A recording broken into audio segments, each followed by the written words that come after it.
Welcome to Hari and Priya குட்டிஸ் channel. இன்றைக்கி நம்ம சேனலில் என்ன வீடியோ பார்க்க போகிறோம் அப்படின்னா, ஒரு சூப் வீடியோ தான் பார்க்க போகிறோம். ரொம்பவுமே ஹெல்த்தியான, டேஸ்டியான, ஈஸியான சூப் வந்து எப்படி செய்கிறது தான் பார்க்க போகிறோம்.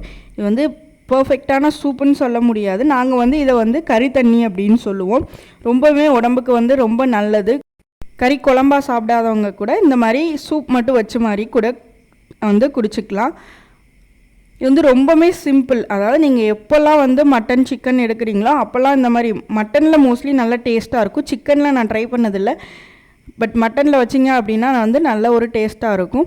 எப்போல்லாம் சிக்கன் வாங்கி நீங்கள் அதை பிரியாணிக்கோ இல்லை குழம்புக்கோ செய்ய போகிறீங்க அப்படின்னா அதுக்கு முன்னாடி இந்த மாதிரி ஒரு வேக வச்சு அதில் தண்ணி எடுத்து குடிக்கும்போது அதில் இருக்க சத்து வந்து முழுமையாக நம்மளுக்கு கிடைக்கும். இதே குழந்தைங்களுக்கு வந்து கொடுக்கும்போது ரொம்பவுமே நல்லது. ஒரு வயசுக்கு மேலே இருக்க குழந்தைங்களுக்கு தாராளமாக கொடுக்கலாம். இந்த மாதிரி செஞ்சு கண்டிப்பாக நீங்கள் ட்ரை பண்ணி பாருங்கள். பெரியவங்களுமே குடிக்கலாம், ரொம்பவுமே நல்லது.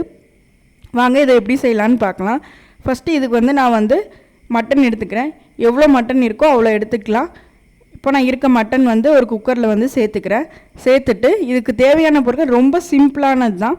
ஸோ சின்ன வெங்காயம் உரித்து வச்சுருக்கேன். ஒரு 10 சின்ன வெங்காயம் வந்து உரித்து வச்சுருக்கேன். அப்புறம் கொஞ்சமாக சீரகம் எடுத்துருக்கேன். எடுத்து வச்சுருக்கேன். அதுக்கப்புறம் பார்த்தீங்க அப்படின்னா இதில் வந்து மஞ்சள் தூள் ஆட் பண்ண போகிறேன். இவ்வளோ தான்.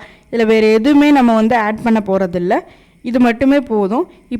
இப்போ இந்த சின்ன வெங்காயம் அந்த சீரகம் ரெண்டையுமே வந்து இடிகளில் போட்டு இடித்து எடுத்துக்க போகிறேன். 1-2 இடிச்சுக்கிட்டால் போதும். மிக்சியில் போட்டு அரைச்சிட வேண்டாம், அது நல்லா இருக்காது. இந்த மாதிரி 1-2 வந்து அந்த இடிகளில் போட்டு இடித்து எடுத்து போட்டிங்க அப்படின்னா நல்ல ஒரு டேஸ்ட் இருக்கும். பாருங்கள், நான் அந்த மாதிரி இடிகளில் வச்சு இடித்து எடுத்து இந்த கறியோடையே சேர்த்துட்டு இதில் வந்து ஒரு 1/4 ஸ்பூன் அளவுக்கு மஞ்சள் தூள் வந்து சேர்த்துட்டு இதில் வந்து உங்களுக்கு எவ்வளோ அளவு சூப் வேணுமோ அந்த அளவுக்கு வந்து நீங்கள் தண்ணி ஊற்றிக்கலாம். ஆல்ரெடி கறியிலையுமே வந்து பார்த்தீங்க அப்படின்னா தண்ணி விட்டு வரும். ஸோ உங்களுக்கு எவ்வளோ சூப் வேணுமோ அந்த அளவுக்கு வந்து நீங்கள் தண்ணி எக்ஸ்ட்ரா விட்டுக்கலாம்.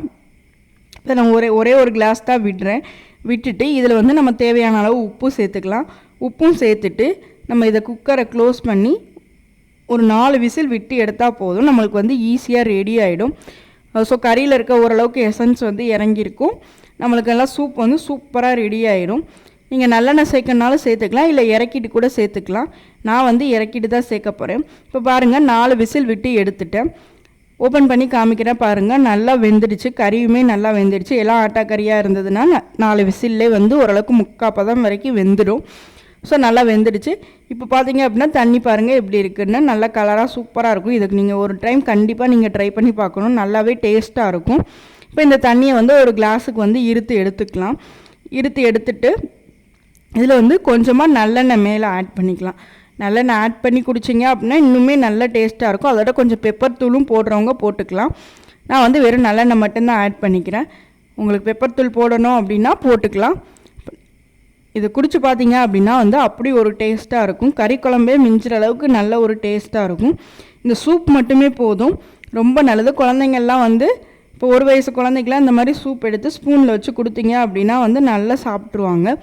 நல்லா வந்து அவங்களுக்கு வந்து ஒரு எலும்புக்கு இதுக்கெலாம் வந்து வலு கிடைக்கும். இது எக்ஸாக்டாக சூப் ரெசிபி கிடையாது. நாங்கள் வந்து எங்கள் ஊரில் வந்து கறி தண்ணின்னு சொல்லுவோம். கண்டிப்பாக நீங்கள் ட்ரை பண்ணி பாருங்கள். தேங்க்யூ.